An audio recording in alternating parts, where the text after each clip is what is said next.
Yang kami hormati Ibu Korprodi S1 Manajemen Pendidikan, Ibu Dr. Desi Rahmawati MPD. Yang kami hormati Bapak Ibu para dosen yang alhamdulillah mampu hadir, berkenan hadir di kajian Ramadan kita pada pagi hari ini. Bismillahirrahmanirrahim. Alhamdulillahirabbil alamin. Alhamdulillahilladzi nahmaduhu wa nasta'inuhu wa nastaghfiruh wa na'udzubillahi min syururina anfusina wa min sayyiati a'malina may yahdihillahu fala mudhillalah wa may yudlil fala hadiyalah. Asyhadu an la ilaha illallah wahdahu la syarikalah wa asyhadu anna Muhammadan abduhu wa rasuluh la nabiyya ba'dah. Alhamdulillahirabbil alamin, segala puja dan puji syukur kita panjatkan kehadirat Allah Subhanahu wa taala atas berkat rahmat dan ridho dan perkenan dari Dialah kita pada pagi hari ini dapat berkumpul kembali dalam keadaan sehat walafiat, tidak kurang suatu apapun dalam pertemuan kita pada kajian Ramadan hari ini. Sholawat dan salam semoga senantiasa tercurah limpahkan keharibaan junjungan kita Nabi besar Muhammad SAW, para sahabat dan pengikutnya ila yaumil qiyamah insyaallah. Perkenankan saya menyapa Bapak Ibu yang hadir di ruang Zoom. Selamat pagi menjelang siang. Alhamdulillah bisa berkumpul dan bergabung juga ya Bapak Ibu, senang sekali kita hari ini kembali menyuburkan iman, menata hati agar iman kita semakin subur dan tetap semangat dalam menjalankan segala amal ibadah kita di bulan Ramadan yang mulia ini. Baik Bapak Ibu, sebelum kita masuk ke materi acara inti, kita dengarkan terlebih dahulu sambutan yang akan disampaikan oleh Ibu Korprodi kita, Ibu Dr. Desi Rahmawati MPD. Kepada Bu Desi kami persilakan. Terima kasih Mbak Cynthia. Bismillahirrahmanirrahim. Assalamualaikum warahmatullahi wabarakatuh. Alhamdulillah, terima kasih banyak Prof. Spadi, Pak Matin, Mas Syafaat yang hari ini akan memberikan ceramah rohani ya. Mas Fadoli, Mas Fauzu, Mbak Cynthia, dan juga Bapak Ibu yang ada di dalam Zoom. Alhamdulillah ini awal kuliah ya, pekan pertama perkuliahan dan langsung gitu ya, mengajar, pekerti kajian. Harus yang pertama kajian karena itu jadwalnya udah muncul duluan ya Mas Fauzu kan, kajian, lalu kuliah, pekerti. Mudah-mudahan kita niatkan semua kegiatan-kegiatan yang dilaksanakan selama bulan Ramadan ini menjadi bagian dari amal ibadah kita ya. Karena amal lebih niat ya Pak Martin ya. Kalau niatnya semua dijadikan sebagai ikhtiar kita untuk mendekat kepada Allah Subhanahu wa taala, insyaallah dinilai sebagai tabungan-tabungan pahala kita di akhirat kelak. Amin amin ya Allah ya rabbal alamin. Dan mudah-mudahan kegiatan ini bisa pastinya bermanfaat begitu ya, sesuai dengan ceramah kita Mas Syafaat akan bermanfaat. Waduh ini sudah hadir ya. Dan karena sekarang ada rekaman Zoom juga, Bapak Ibu yang hari ini berhalangan hadir juga akan ikut menyimak melalui rekaman Zoom yang akan diupload ke YouTube. Terima kasih banyak. Mudah-mudahan semua yang kita lakukan bernilai ibadah. Amin amin ya rabbal alamin. Assalamualaikum warahmatullahi wabarakatuh. Waalaikumsalam. Siap, Prof.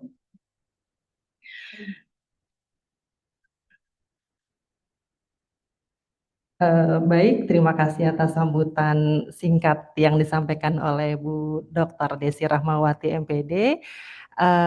Kita akan langsung kepada acara inti kita yaitu tausiah ya, penyegaran iman, siraman rohani yang akan disampaikan oleh Al Ustadz Al Mukarrom Dr. Syafaat Ariful Huda MPD dengan tema hari ini dimensi kalbu dalam profesionalisme akademik, refleksi moral dan spiritual bagi insan perguruan tinggi. Luar biasa dengan topiknya ya. Kita langsung saja dengarkan secara seksama kepada Pak Dr. Syafaat Ariful Huda. Kami persilakan.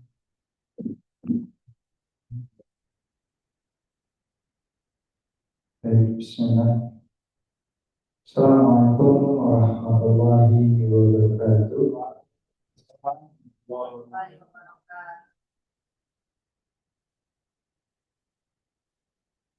Walladzi arsala rasulahu bil huda wa dinil haqq liyudhhirahu 'ala dini kullihi wa kafaa billahi shahida.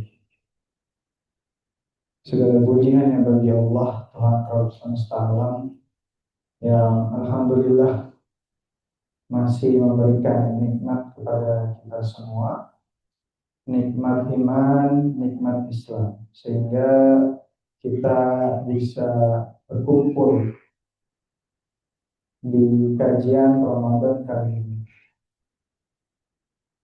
Baik Bapak Ibu, hari ini tema kita adalah dimensi kalbu dalam profesionalisme akademik, refleksi moral dan spiritual bagi insan perguruan tinggi. Mohon izin sebelumnya menyapa guru-guru kami, pada Profesor Padi, pada Dr. Sudiarto, ada Bu Winda, ada Dr. Martin, saya juga, lalu ada Bu Dr. Desi, dan rekan-rekan semua yang hadir di forum kajian ini, baik online ataupun offline. Baik, terkadang kita sebagai dosen itu sibuk dengan kinerja-kinerja yang ada. Kalau kita misalkan sebagai dosen, indikator kinerja kita ada di sistem. Nah, sistem itu semuanya ada, itu lengkap, mulai dari penelitian, ada pengabdian, lalu ada pengabdian masyarakat. Nah, terkadang kita hilaf bahwa di dalam rutinitas sistem kita di kinerja itu ada hal atau dimensi penting, yaitu qalbu. Nah, qalbu ini menjadi hal yang penting karena dia merupakan wadah untuk kita beraktivitas. Ketika qalbu kita bersih, maka aktivitas-aktivitas di dalam proses kita menjadi sebagai dosen akan lebih terarah. Nah, selanjutnya di mengapa qalbu,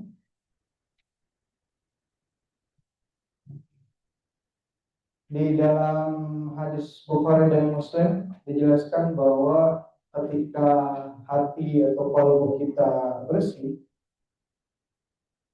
ya maka seluruh aktivitas kita akan baik. Terlebih lagi kita di kampus ya, sebagai pusat ilmu, lalu juga ilmu juga membentuk peradaban, lalu peradaban ditopang oleh manusia dan manusia digerakkan oleh kalbu. Jadi kalau kita melihat dari semua yang ada terkait dengan seluruh aktivitas kita, maka kalbu menjadi pusat yang harus diperhatikan oleh kita sebagai manusia. Tentu kalau misalkan kita melihat seperti contoh di Al-Azhar begitu, dengan kampus Al-Azhar yang tertua, itu bisa menjadi contoh baik dari sisi pendidikan dan sisi pengajaran, boleh jadi gitu ya.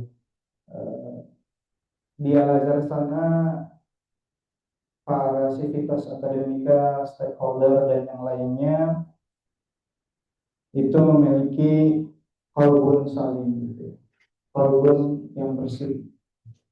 Itu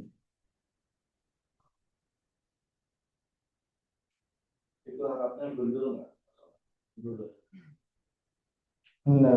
Enggak. Nah. Jadi kalau nggak gundul baru bisa gundul dihasilkan. Alhamdulillah. Iya. Dan saya belum bisa baca yang itu. Ya, mereka kuning tuh. Nah, selanjutnya kalau dalam perspektif keilmuan, jadi memang ini linearitasnya begitu terkait dengan agama dan akademik, bahwa Islam ya itu sebagai pusat niat dan orientasi moral, lalu ada psikologi juga dibahas itu terkait dengan moral cognition, lalu ada manajemen itu membentuk ethical finance ya. Nah, secara sederhana dari apa yang sudah ditampilkan di slide ya, kalau itu kan membentuk budaya. Jadi kalau hati kita secara sederhana itu berpadu, karena kan kalau yang kita pahami kolbu itu memiliki frekuensi tertentu, dan ketika kolbu itu frekuensinya baik, maka itu akan memberikan pengaruh terhadap lawan bicara kita. Kalau misalkan kita dengan dosen atau misalkan dengan mahasiswa, maka frekuensi itu akan tertular. Jadi insya Allah akan baik juga frekuensi individu-individu yang ada. Nah, tentu di dalam individu-individu itu ketika kolbunya baik, maka akan membentuk budaya. Ketika membentuk budaya inilah ya proses yang sesungguhnya yang terjadi dapat mempengaruhi institusi. Jadi kalau di dalam kolbu kita atau di dalam hati setiap individu, aktivitas akademika misalkan UNJ itu baik, maka secara otomatis akan mempengaruhi proses kerja atau produktivitas dari institusi. Seperti itu. Nah, di selanjutnya kita mencoba merefleksikan ya terkait dengan hakikat dosen. Ya, hakikat dosen. Apakah hanya sekedar profesional saja, gitu ya? Atau dosen itu sebagai penjaga amanah ilmu? Jadi kalau misalkan kita sebagai dosen kan seperti analogi manusia kan dari luar itu casing, ada casing luar dan di dalamnya ada kalung. Nah, terkadang kita hanya memikirkan casingnya saja. Nah, ketika profesi dosen hanya sekedar profesional, ya, maka ya secara sederhana itu akan tampak seperti rutinitas biasa. Berbeda dengan dosen yang sebagai profesi untuk menjaga amanah ilmu. Jadi di situ ada tanggung jawab moral yang memang secara sederhana itu akan mengatur gitu ya proses sikap-sikap kita yang ada di sekitar lingkungan kita. Jadi agar lebih bermanfaat ya, terkait dengan hakikat dosen ini. Seperti itu. Nah, selanjutnya di sumber otoritas ilmu. Nah, ini ada hadis yang singkat, innamal a'malu binniyat. Ya, sesungguhnya amal tergantung pada niat. Dan kalau misalkan teman-teman dosen dan guru-guru kami memperhatikan di kitab-kitab atau di buku-buku fikih gitu ya, niat itu adalah sepertiga dari seluruh aktivitas yang ada yang kita lakukan. Jadi kayak seperti kita mulai berangkat atau misalkan ke kampus, ya niat kita harus diluruskan terlebih dahulu. Gitu. Apakah hanya untuk mengajar saja, itu atau misalkan hanya untuk mengisi absen saja tanpa ada wilayah qalbu rohani di situ, maka ketika kita meniatkan proses kita datang ke kampus dengan menawarkan qalbu dengan niat yang baik di situ, dengan niat yang lurus, dengan niat yang bersih, maka itu dimensi akhirat itu akan terbawa. Jadi akan bernilai ibadah. Itu kenapa kalau di dalam Islam kesemuanya, seluruh aktivitas mulai dari tidur sampai bangun itu ada doa. Nah, doa itu yang tanda petik menjaga niat kita agar selalu terpaut kepada Tuhan, kepada Allah Subhanahu wa taala. Karena memang kalau misalkan metodologi terus tanpa ada dasar keilmuan yang diniatkan baik untuk mencari keilmuan yang baik, ya maka akan cuma casing saja gitu, perangkat saja seperti itu. Nah, lalu selanjutnya dari epistemologinya, aksiologi, untuk apa ilmu gitu ya? Kita terkadang kita yang sudah misalkan sudah S3 gitu ya, sudah di doktor gitu, atau di S2, apakah itu hanya sekedar reputasi saja, ya, atau sebagai karir saja, atau kontribusi saja? Jadi ini menjadi refleksi kita bersama terkait dengan keilmuan yang kita miliki, karena di sana banyak orang-orang yang berilmu tetapi karena kolbunya tidak atau belum lurus dari niatnya, itu kolbunya belum bersih, maka menyalahgunakan keilmuan yang ada. Itulah kenapa kalau kita melihat kekinian banyak mohon maaf gitu ya, pejabat-pejabat kita yang sudah bergelarnya tinggi sampai jabatan fungsional profesor doktor itu melakukan hal-hal penyimpangan gitu ya, sehingga diberikan punishment gitu ya, pemerintah. Nah, di sini ada ayat Al-Bayyinah, wa ma umiru illa liya'budullaha mukhlisina lahuddin. Padahal mereka tidak disuruh kecuali supaya menyembah Allah dengan memurnikan ketaatan kepadanya dalam menjalankan agama yang lurus. Jadi terkadang orientasi kita di dalam proses saya gitu ya, kita itu hilaf di dalam rangka meluruskan niat, memurnikan tujuan hanya kepada Allah. Jangan-jangan selama ini kita tertipu bahwa karena dosen adalah jenjang karir, kita menjadi dosen hanya untuk mengejar jenjang karir itu atau jabatan fungsional itu, ilmu asisten ahli, lektor, atau kepala atau profesor, tanpa didasari dengan niat yang lurus bahwa itu menjadi fondasi yang kuat dan akan bernilai ibadah tentu. Berbeda kalau misalkan kita hanya mengejar atau tidak memurnikan kepada Allah Subhanahu wa taala. Nah, lalu selanjutnya di sini ada hadis terkait dengan bagaimana Allah tidak melihat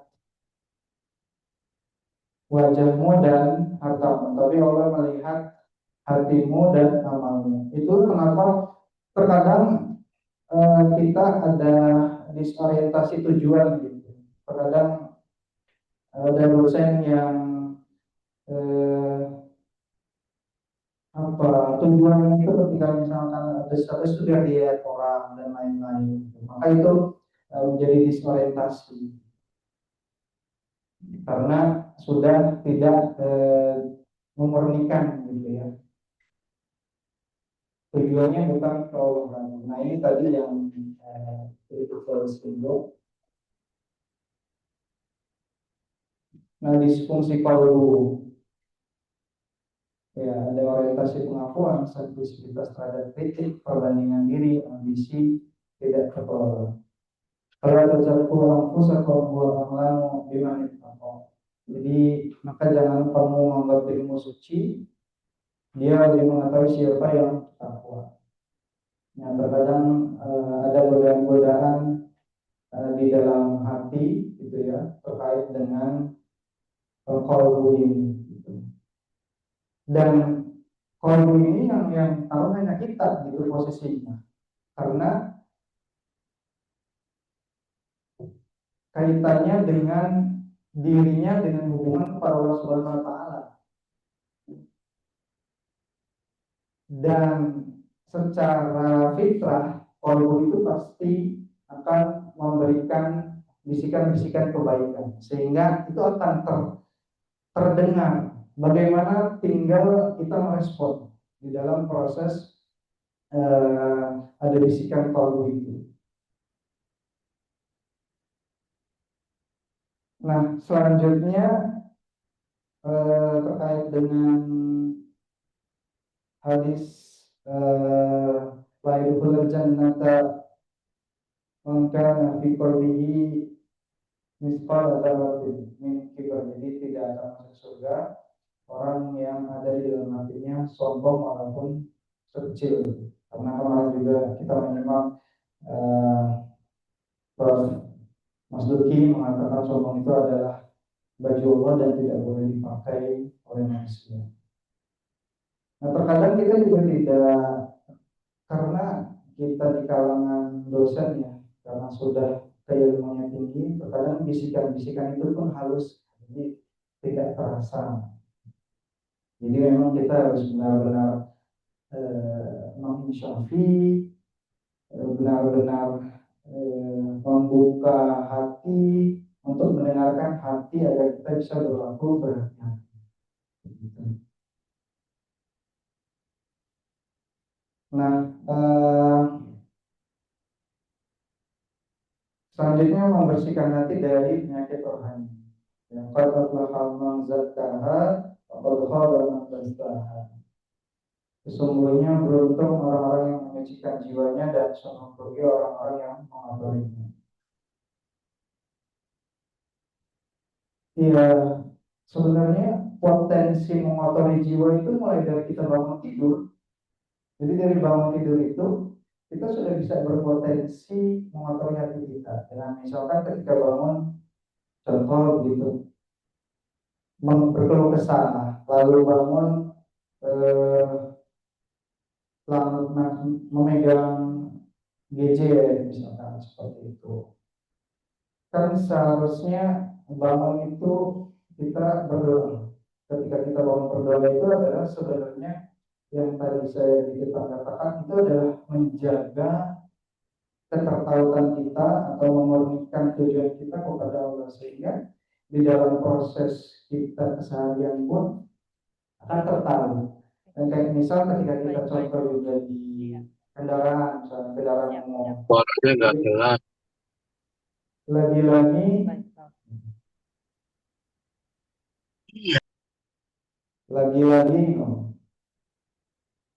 lagi-lagi juga menjadi potensi untuk mengotori hati. Jika misalkan kita di depan kita, misalnya kita menggunakan Transjakarta, lalu ada orang di depan kita yang bisa contoh menurut kita bajunya tidak sesuai dengan yang kebanyakan di dalam hati kita, kok bajunya begitu. Sehingga itu juga secara tidak langsung dapat mengotori hati kita.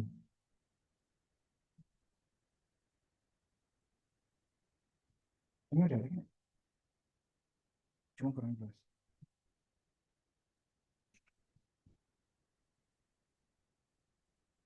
Dan ya di setiap, bahkan di setiap kegiatan kita pun sama prosesnya. Kayak misalkan contoh ya ini hal-hal yang mengotori hati, gitu ya. Ria, hasad, wujud, takabur. Nah, kalau real itu secara sederhana dimensinya itu adalah mencari pandangan orang lain. Jadi berbuat baik agar dapat di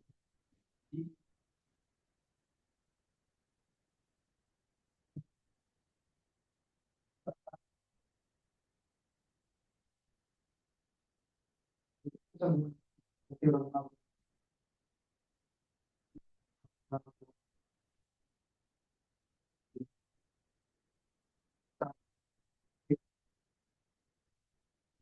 ini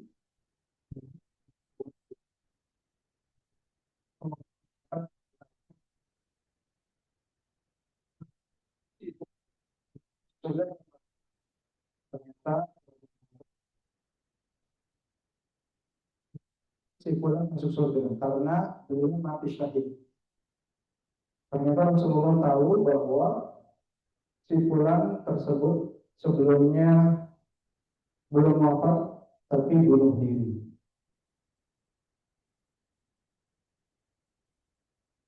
Jadi dia ingin dinilai oleh manusia sebagai syahid. Dan banyak hal-hal yang sebenarnya juga berpotensi untuk ria ini. Kayak misal contoh kita di kekinian gitu ya, ada WhatsApp ya, dengan status gitu. Itu juga berpotensi juga karena kita ketika mengupdate status itu juga harus diniatkan. Jangan sampai status itu tujuannya memang agar dilihat si dia, agar dilihat manusia. Dan memang perkara niat ini tadi di awal yang mau dilihat terkait dengan masalah penyakit hati ini gitu ya. Itu berat mulai dari awal, tengah, dan akhir. Jadi ketika misalkan ketika kita update status, ya, statusnya di sedang rapat begitu ya, sedang rapat. Lalu kita niatkan di awal, Bismillah niatnya untuk memotivasi teman-teman untuk rajin rapat. Nah, ketika di awal lulus, nah selanjutnya di tengah-tengah itu juga diuji lagi, gitu ya. Di tengah-tengah ketika di dalam proses status itu belum hilang, gitu kan, ini statusnya setelah sehari di tengah gitu. Nah itu akan juga diuji lagi, apakah lulus, apakah tidak. Ketika dia dipuji lalu hatinya melenting gitu, wah iya, rajin rapat gitu. Itu sudah tidak lolos. Jadi benar-benar terkait dengan niat dengan kolbu itu tautannya dekat sampai akhir pun. Mudah-mudahan kita di sini saya gitu ya dan guru-guru kami dan teman-teman di sini terus dijaga oleh Allah Subhanahu wa taala agar di setiap langkahnya tidak terjerumus gitu ya, karena memang sangat halus. Nah kalau hasad itu dia ke samping, secara sederhana teman kita gitu. Kalau bahasa sederhananya SMS, senang melihat orang susah, susah melihat orang senang. Jadi kalau misalkan kita contoh di dunia dosen misal, ketika misalkan terkait dengan peredaran perguruan tinggi, teman kita sudah lolos hibah penelitian, lalu hati kita, kok dia sih yang dapat gitu, oh kenapa sih dia gitu. Jadi hati kita ketika mendengar kabar baik, kebaikan-kebaikan yang didapat oleh teman kita, terus misalkan kolega kita, hati kita tuh kayak dongkol gitu, jadi tidak senang gitu. Nah itu sebuah indikasi, makanya ya itu juga halus gitu. Dan yang tahu kita, karena di sini posisinya kita kan merefleksikan diri ya, bukan judgement, bukan menilai orang, karena terkait dengan hati penilaiannya ada pada diri sendiri, gitu, yang mengerti dan paham. Gitu. Jadi hal-hal yang pokoknya kalau melihat kebaikan atau orang lain atau teman atau keluarga kita mendapatkan kenikmatan tuh bawaannya sempit aja gitu dong, nggak seneng gitu. Nah itu boleh jadi itu indikasi. Nah kita terus belajar untuk senang melihat orang lain senang, bukan malah senang melihat orang lain susah. Gitu. Nah lalu ujub ini kan secara sederhana itu dari dalam diri. Jadi menganggap dirinya lebih dari yang lain gitu, menganggap saya ini hebat, saya ini pinter, saya ini cerdas. Jadi posisinya dia muncul dari dalam diri. Dan lagi-lagi itu yang merasakan hati kita gitu. Jadi bersyukur kalau misalkan ketika itu muncul lalu kita ingat pada Allah dan langsung beristighfar. Nah, selanjutnya ada takabur. Kalau takabur dia dimensinya atas dan bawah ya. Batalul haq wa ghamtun nas. Jadi mendustakan kebenaran dan menganggap rendah atau menganggap remeh orang lain. Jadi kalau orang-orang yang takabur sederhananya seperti ditutup gitu, enggak senang kalau misalkan seperti di masjid, kalau misalkan di musola, kajian gitu. Itu bawaannya itu enggak senang aja dengan hal-hal kebaikan gitu. Atau ketika dinasehati atau dikritik dapat masukan dan lain-lain, itu tuh hati tuh kayak apa sih gitu. Jadi kayak tidak menerima gitu kebaikan-kebaikan itu. Nah itu yang terkadang kita tidak sadar sebenarnya kita sedang ada indikasi ke sana. Makanya ketika kita ada indikasi seperti itu ya kita ingat gitu ya, bersyukur gitu. Ini kan posisinya kan kami juga kan watawasau bil haqqi wa tawasau bis sabr gitu ya. Sharing tentang kebaikan, ya, mengajak kepada kebaikan.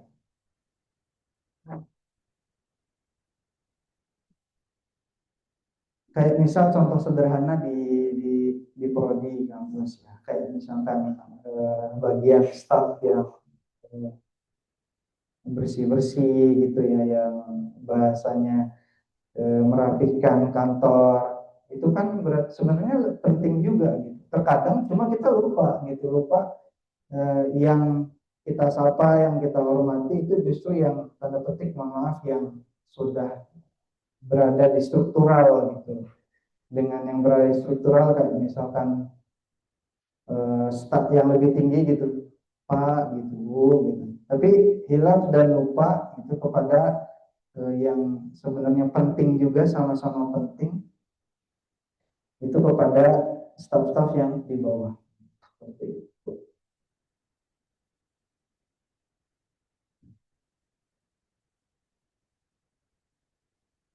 Lalu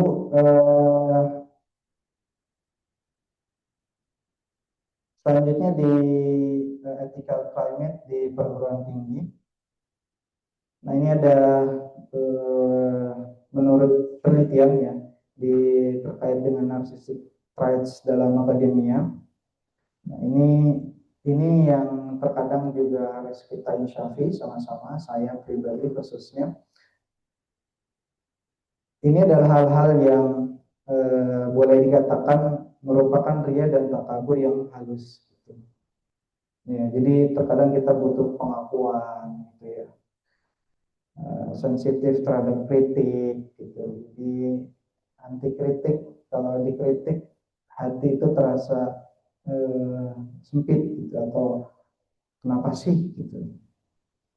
Lalu ada identifikasi dengan status.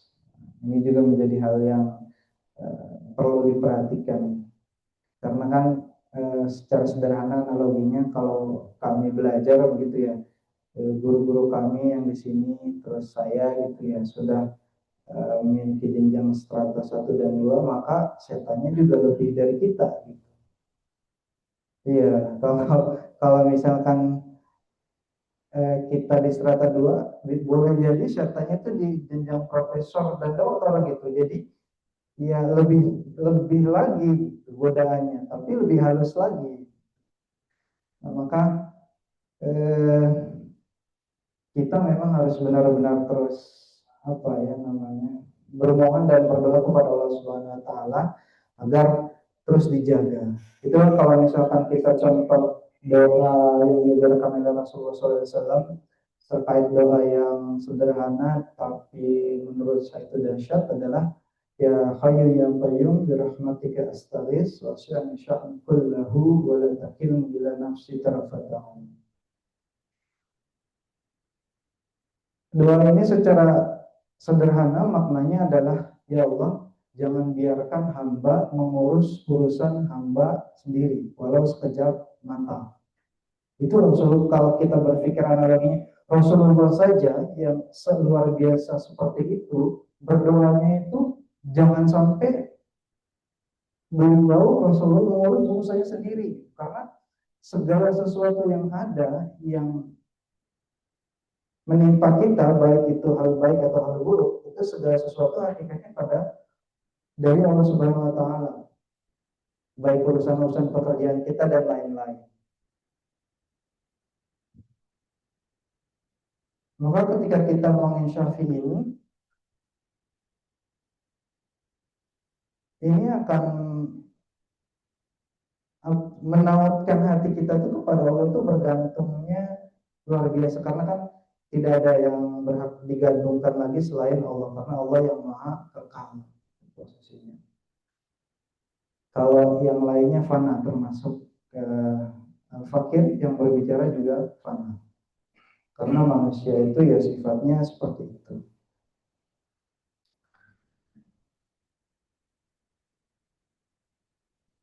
Oke, dan selanjutnya kita harus benar-benar mengevaluasi diri ya sebelum mengevaluasi orang lain. Jadi secara sederhana kita bermuhasabah gitu ya, bermuhasabah terlebih dahulu, karena terkadang kalau saja Allah Subhanahu Wa Taala membuka aib-aib kita di hadapan teman-teman kita, rekan-rekan kita, mungkin teman-teman yang sekarang sudah langsung menjauh, bahkan tidak sudi ketemu kita. Kita bersyukur karena Allah masih menutupi aib-aib kita, masih menutupi kehilafan kita, kesalahan kita. Andaikan saja itu dibuka oleh Allah Subhanahu Wa Taala, boleh jadi sepertinya kita tidak berani keluar rumah dan terus memohon ampunan dan tobat agar dibersihkan kalbu ini, hati ini, jangan sampai kotor. Ada tips ya kalau di dalam kisah terkait dengan mengevaluasi diri gitu ya. Artinya kita banyak muhasabah, kita banyak istighfar, dengan mensucikan diri itu dengan cara istighfar. Ada kisah Imam Ahmad bin Hanbal ketika itu di dalam perjalanan, lalu beliau kecapean, lalu ke masjid. Nah di masjid itu ternyata DKM-nya atau bahasanya pengurus masjidnya itu tidak tahu beliau adalah Imam Ahmad bin Hanbal atau imam dari mazhab Hambali. Ya. Setelah itu disuruh keluar, walaupun Imam Ahmad bin Hanbal itu negosiasi bahwa saya sebentar saja di sini untuk beristirahat, tapi DKM mengatakan silakan keluar gitu, tidak usah di sini. Nah ternyata ketika di perjalanan beliau bertemu dengan tukang roti, dan tukang roti ini posisinya menawarkan agar Imam Ahmad bin Hanbal itu beristirahat tinggal di rumahnya. Nah, akhirnya Imam Ahmad bin Hambal ke rumahnya, dan karena beliau roti, beliau membuat roti di rumah. Nah, ketika dalam membuat roti itu, si fulan ini selalu beristighfar kepada Allah Subhanahu wa taala. Jadi di dalam membuat rotinya terus beristighfar, terus memohon ampun kepada Allah Subhanahu wa taala. Nah, selanjutnya karena melihat fenomena tersebut, Imam Ahmad bin Hambal tertarik dan menanyakan kepada si fulan, kenapa kamu, atau keistimewaan apa yang didapatkan ketika kamu terus beristighfar? Nah, si fulan mengatakan, alhamdulillah selama saya terus mendawamkan istighfar ini, seluruh cita-cita dan keinginan saya dikabulkan oleh Allah Subhanahu wa taala. Cuma ada satu yang belum terkabul, yaitu saya ingin bertemu dengan Imam Ahmad bin Hambal. Masya Allah, ternyata pada saat itu langsung Imam Ahmad bin Hambal, ternyata istighfar kamu yang menyeret aku datang kepadamu. Masya Allah. Jadi akhirnya ya secara sederhana, istighfar itu membuka semua pintu-pintu kenikmatan. Secara sederhana seperti itu. Atau keinginan-keinginan kita langsung dijawab oleh Allah Subhanahu wa taala. Jadi terkait dengan evaluasi diri sebelum evaluasi orang lain, terkadang ada lagi hikayat, ada murid yang bertanya kepada gurunya, ya guru, ini kan bulan Ramadan, kenapa si fulan setelah tarawih malah tidur? Terus kenapa si fulan sebelum tarawih selesai dengan witir malah sudah meninggalkan jamaah? Di antara dua orang ini, mana yang lebih baik?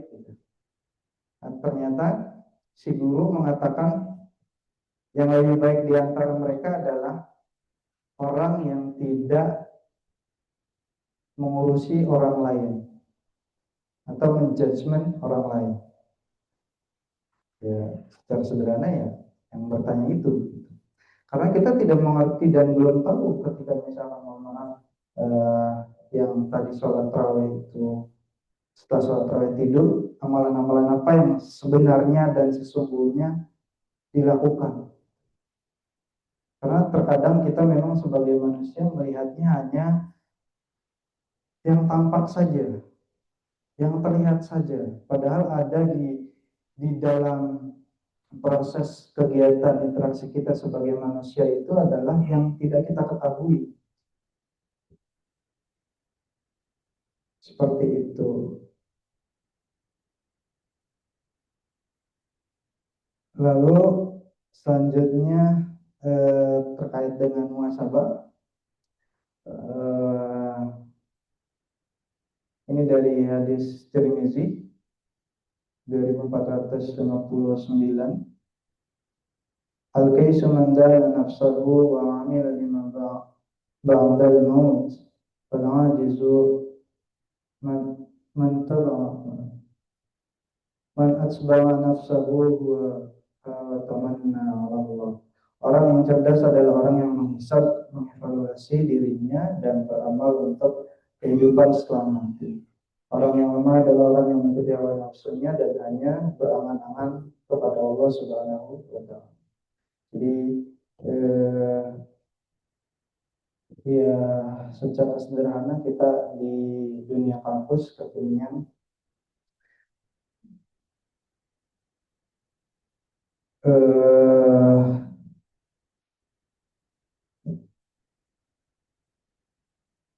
di dunia kampus terkadang kita terjebak dengan hal-hal yang casing semata, dan kita hilaf untuk sebenarnya kita endingnya kemana, ujungnya kemana. Nah, di sini dikatakan orang yang cerdas adalah orang yang mampu menghisap atau mengevaluasi dirinya. Jadi selalu bermuhasabah, ya, seperti itu.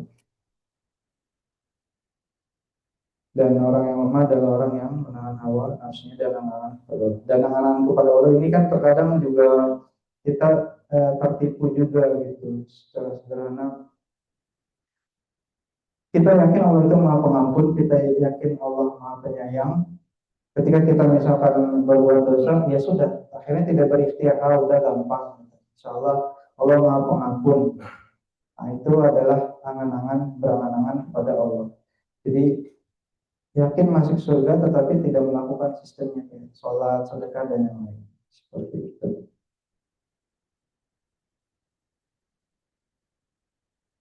Nah, tanpa muhasabah sulit mencapai tazkiyah, sulit mencapai ketenangan hati. Tazkiyah proses pensucian hati. Jadi apa namanya? Karena tadi kita manusia, ya, lalu terkadang pandangan manusia itu apa yang dilihatnya saja.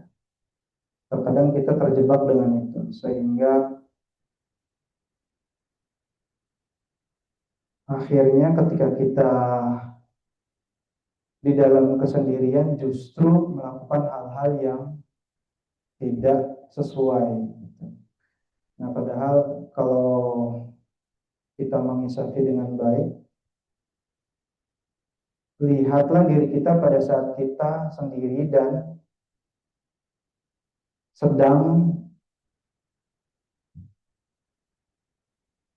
beribadah kepada Allah Subhanahu wa taala atau sedang sendiri bahasanya. Itu adalah indikator bahwa kita dengan Allah Subhanahu wa taala itu ada ikatan atau kedekatan.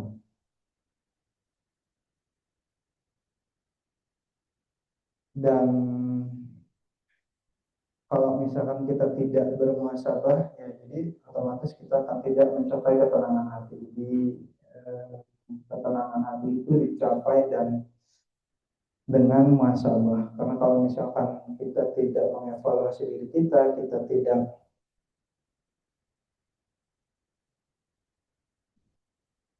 mencatat dosa-dosa yang sudah pernah kita lakukan, maka kita tidak akan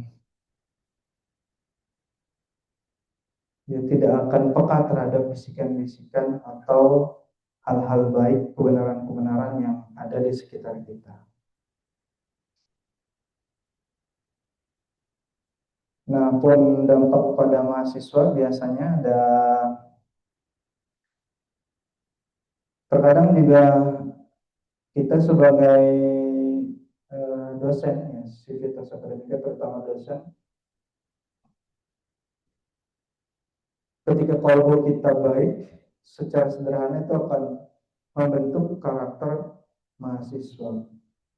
Dan kita kan ada dua, ya, ada jasad dengan ruhiyah. Ruhiyah itu termasuk dalam wilayah qalbu. Nah, kalau ruhiyah kita atau rohani kita tidak terbiasa dengan hal-hal yang baik, begitu ya, ibadah-ibadah yang baik, maka boleh jadi itu akan berimpact kepada karakter orang-orang yang kita didik. Jangan-jangan ketika mahasiswa itu melakukan penyimpangan itu melihat dari kita, ya, seperti itu.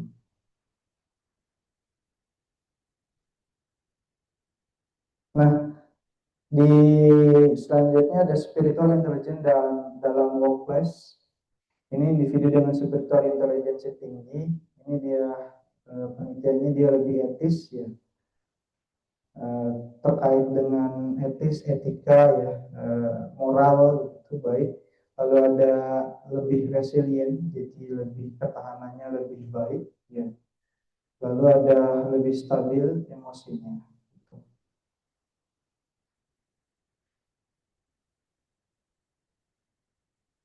Dan ketika kita secara sederhana, ketika kita menjaga kalbu, maka akan menjaga keberlanjutan institusi. Jadi bayangkan saja kalau misalkan ketika setiap individu gitu ya menjaga kalbunya, terus mensucikan hatinya gitu ya, maka itu akan berimpact juga keberlanjutan institusi. Jadi institusi kita akan lebih baik lagi. Gitu.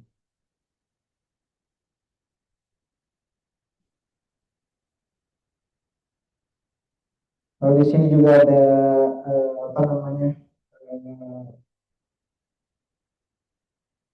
surat Al-Baqarah ayat 182, wattaqullah wa ya'lamukumullah. Jadi kalau kita bertakwa kepada Allah, niscaya Allah akan mengajarkan kepadamu. Jadi Allah akan memberikan keilmuan kepada kita ketika kita mematuhi semua perintahnya dan menjauhi segala larangan. Dan beribadahlah seolah-olah engkau dilihat oleh Allah Subhanahu wa taala. Ya, ta'budallah ka'annaka tarahu. Lalu di praktek leadership dan self leadership qalbu ini tadi sudah dibahas terkait dengan beruntunglah orang yang mensucikan jiwanya dan merugilah orang yang mengotori hatinya. Maka kami di sini teman-teman guru-guru kami, mari kita bersama-sama terus mensucikan hati kita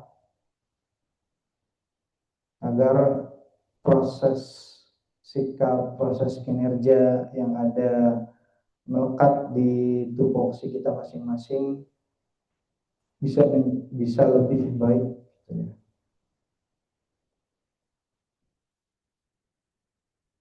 Nah, lalu ini ada penutup terkait dengan perguruan tinggi unggul bukan hanya karena ranking, akreditasi, publikasi, tapi karena proses integritas terjaga, budaya ilmiah sehat, lalu kalbu para pengusungnya jernih.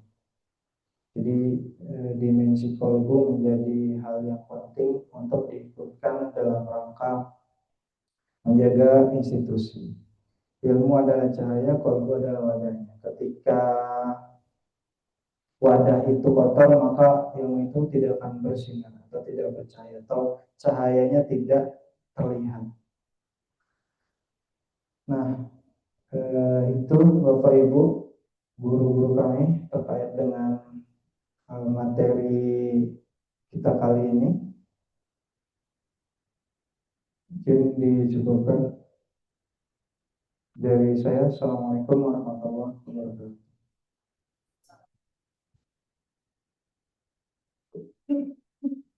Pak Ibu, apakah dari penyampaian yang telah disampaikan oleh Pak Syafaat masih ada yang ingin diperdalam atau mungkin dielaborasi? Pak Ustadz, monggo ditambahkan. Pak Ustadz Sugiharto. Sebagai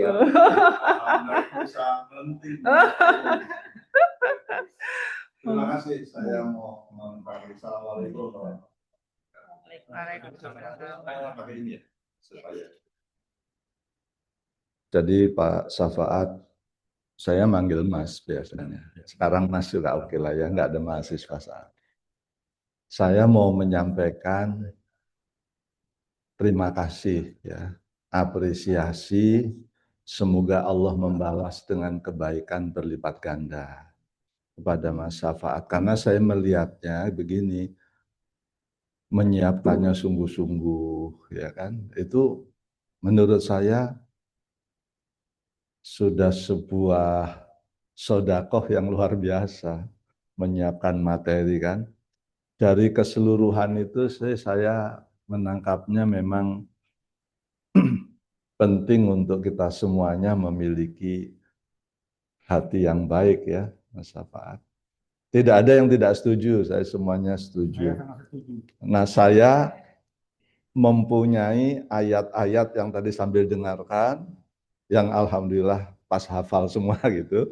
Itu yang terkait dengan kolbu itu luar biasa. Saya misalnya, biasanya bisa ditayangkan. Luar biasa ini, Mas Fadoli juga ini ya. Ini mungkin untuk kita yang berkenan ya, yang berkenan memperdalam. Jadi fungsi kolbu itu di tempat lain, pengetahuan saja, itu termasuk yang akan diminta pertanggungjawaban tuh kolbu kita. Di surat 17 ayat 36, Mas Fadli. Surat Al-Isra ayat 36. Wala taqfu ma laisa laka bihi ilmun. Inna sam'a wal basara wal fuada kullu ulaika kana anhu mas'ula. Jadi yang diminta pertanggungjawaban itu nanti telinga kita dipakai untuk apa saja, mata kita, termasuk hati kita.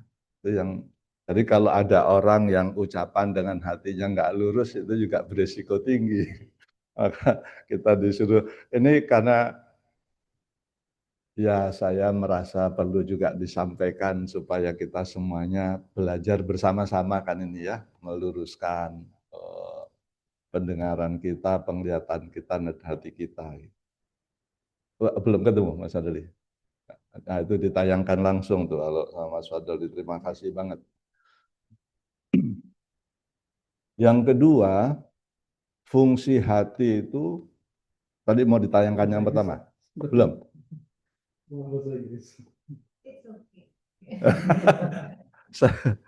Jangan yang berbahasa Inggris dong, ini kamu kuliah bahasa Inggris. Ini Bapak Ibu masih sabar semua kan, kita nggak ada tugas masih kuliah kan. Ini momentum ini saya manfaatkan untuk bersenang-senang dengan hati saya. Nah yang kedua, langsung sekarang yang kedua saja Mas Wadoli. Termasuk fungsi hati itu adalah untuk memahami Al-Quran. Ada di surat 7, Mas Wadoli, Al-A'raf, surat 7. Ayat 179. Ini kalau kita tidak manfaatkan dengan baik, rekan-rekan, Bapak Ibu, bahkan itu menjadi potensi bagi kita untuk mengisi neraka jahanam. Kata Allah ya, kalau kita punya hati tidak dimanfaatkan untuk itu. Walaqad darokna li jahannama katsiran minal jinni wal ins. Lahum qulubul la yafqahuna biha. Walahum a'yunul la yubsiruna biha. Walahum adanul la yasma'una biha. Ulaika kal an'am bal hum. Itu fungsi-fungsi hati semua itu kan. Tadi yang pertama akan diminta pertanggungjawaban, fungsinya adalah ternyata untuk memahami Al-Qur'an. Lalu Mas Syafaat tadi cerita soal takabur tadi. Saya mendengarkan dengan baik kan, saya menyimak sampai nggak berkedip mata saya. Menyimak dengan baik. Ini saya juga sama kalau istilah Mas Syafaat mengingatkan al-fakir ya, diri saya sendiri. Itu tidak mudah ternyata menjadi orang yang tawadu itu. Tidak mudah. Karena Allah menjanjikan bahwa yang akan dimuliakan nanti di akhirat adalah orang-orang yang tawadu. Dan tidak suka membalas kejahilan orang lain. Ini kalau ada orang jahil jangan suka dibalas ya, ada biarkan aja nanti Allah mengurai masalah itu dengan kodratnya lah gitu, dengan iradahnya, dengan kehendaknya. Wa ibadur rahmanil ladzina yamsuna 'alal ard hauna wa idza khatabahumul jahiluna qalu salama. Jadi hamba-hamba Allah yang disayang oleh Allah itu, disayang ya sampai aneh bahasanya ya, adalah mereka yang berjalan di muka bumi dengan rendah. Surat 25. Surat 25. Agak kewalahan teknisinya. Saya hanya pindah-pindah ayat. Ya betul, saya memang dadakan ini. Surat 25 coba Mas Adli. Jadi kalau kita mau disayang Bapak Ibu, rekan-rekan, disayang Allah ya. Salah satu yang harus kita lakukan adalah belajar jadi orang yang rendah hati. Itu kalau mau disayang Allah. Dibesarkan Mas Fadli terjemahnya. Yang tadi.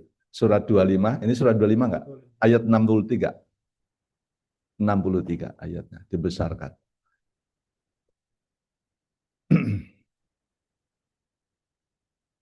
Dan kalau mau disayang Allah juga tidak hanya rendah hati, tawaduk dalam bahasa agamanya, syariatnya, dan juga tidak suka melayani orang yang bikin keonaran. Jangan suka dilayani. Itu tidak gampang tuh ya, apalagi kalau kita punya power. Nah, itu penting tuh, ayatnya sudah saya sampaikan. Ini memperkaya Mas Syafaat ya, saya izin memperkaya sambil nasihati diri saya sendiri sebetulnya. Nah di dalam hadis ada 3 hal yang menutup kolbu sehingga sulit menerima kebenaran. Salah satun qaswatun bil qalb. Ada 3 hal yang menutup hati manusia sehingga sulit menerima kebenaran. Ini karena temanya soal kolbu. 1, hubu to'am, cinta makan. Dalam konteks kita makannya itu nggak peduli ini halal haram, santap aja semua. Nah, lebih umum lagi tadi Mas Safa, saya ingat tuh PPT-nya bicara kejujuran, ya kan? Tadi di awal tadi. Nah itu kalau kita sudah nggak jujur, itu sulit menerima kebenaran. Jadi kalau hati kita mau lembut itu supaya kalau ada kebenaran mudah terserap, ayo kita bersama-sama mulai dari yang kecil ini, karena terutama adik-adik Adinda ini saya sangat sayang, kan kemungkinan masih lebih panjang hidupnya tuh, punya anak gitu. Saya mengingatkan carilah rezeki dengan penuh kejujuran, karena itu berdampak besar terhadap perilaku anak-anak kita. Ini menambahkan supaya saya ikut dapat pahala, mudah-mudahan insya Allah. Ya, hubu to'am. Yang kedua hubu naum, cinta tidur. Jadi hati yang lembut itu kalau mengurangi tidurnya di malam hari. Ya alokasinya dikurangi setengah jam gitu ya. Mas Arief tahu lah itu ilmunya, udah tahu itu. Ya, saya di sini kan tahu orang-orang pesantren-pesantren ini luar biasa. Nah yang terakhir ini Mas Safaat, saya juga kadang-kadang istighfar betul. Hubur roha, yang menutup kolbu itu cinta kemewahan. Kita suka pamer-pamer kehebatan kita. Itu nggak mudah ya, apalagi kalau kita nggak pamer karena nggak punya fasilitas itu beda cerita. Saya bisa rendah hati gini karena saya nggak punya fasilitas untuk pamer. Tapi coba kalau kita misalnya punya resources lah yang dipamerkan. Resources itu macam-macam ya. Ya kepangkatan kita, ya keilmuan kita, popularitas kita, duit kita. Itu bisa nutup hati itu. Jadi kata Nabi itu dikuasai itu 3. Hubu to'am, hubu naum, hubu roha. Saya masih 2 lagi ayatnya. Mengenai kolbu ini. Itu yang saya ingat ya. Surat 16 ayat 78. Jadi fungsi kolbu itu antara lain untuk bersyukur. Surat 16, Mas Fadli. Surat An-Nahl ya. Ayat 78. Ya, 78. Nah, ya, dibesarkan Mas. Wallahu akhrajakum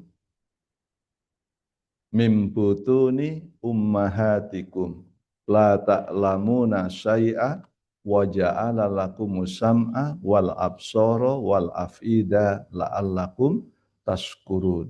Ini banyak orang lupa bahwa kita dulu nggak bisa lihat waktu lahir.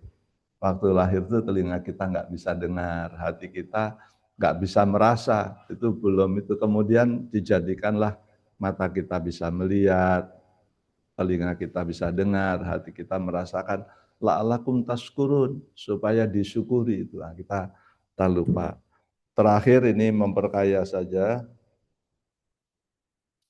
manusia suka keluh kesah, fragile hatinya kan, mudah retak, mudah tersinggung, mudah sakit hati, itu kita semua ya, kecuali illal musallin, yang sholatnya itu daimun, berkesinambungan dan berkualitas. Jadi orangnya tidak mudah tersinggung, tidak mudah patah hati. Kalau tidak itu fragile, maka bersifat innal insana khuliqa haluan. Keluh kesah aja kerjaannya, tersinggung dan lain sebagainya. Saya hanya menambahkan semoga bermanfaat. Saya betul-betul berterima kasih, banyak hal yang saya tersentak-sentak, iya ya gitu tadi waktu mendengarkan.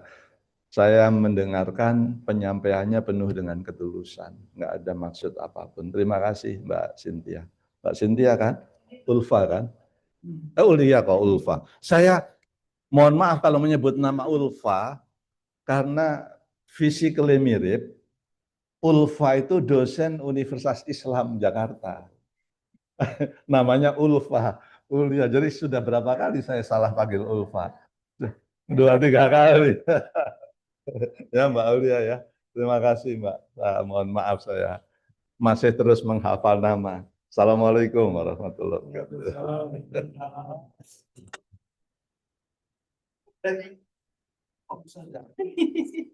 Senggol nempel.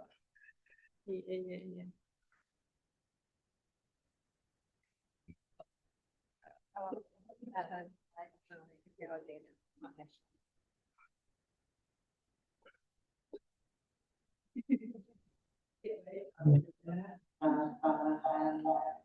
Pengayaan yang telah disampaikan oleh Bapak Sugiarto, alhamdulillah semakin memperkaya kajian Ramadan kita pada siang hari ini. Alhamdulillah kita telah sampai di penghujung acara dan insya Allah kita akan bertemu kembali di hari Kamis ya Bapak Ibu di jam dan tempat yang sama. Baik, dari saya cukup. Oh ya, hari Kamis mengingatkan Pak Kamal dengan moderatornya Mbak Yulia Amelia. Kenapa rubah? Terima kasih. Saya moderator menyampaikan terima kasih banyak kepada Bapak Ibu atas kehadirannya, perhatiannya, dan waktu luangnya pada agenda kita siang hari ini. Semoga tiap langkah kita dan niat kita senantiasa lurus karena Allah Subhanahu wa taala dan menjadi amal ibadah yang bernilai pahala di sisi Allah Subhanahu wa taala.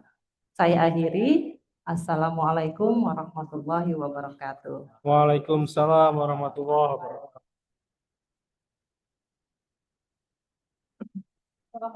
Alhamdulillah. Waktu mulai.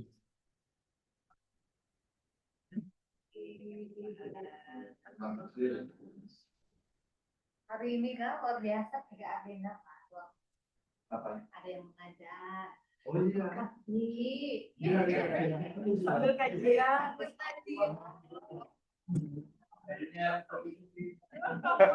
Oh ini mengerti. Mengerti, boy.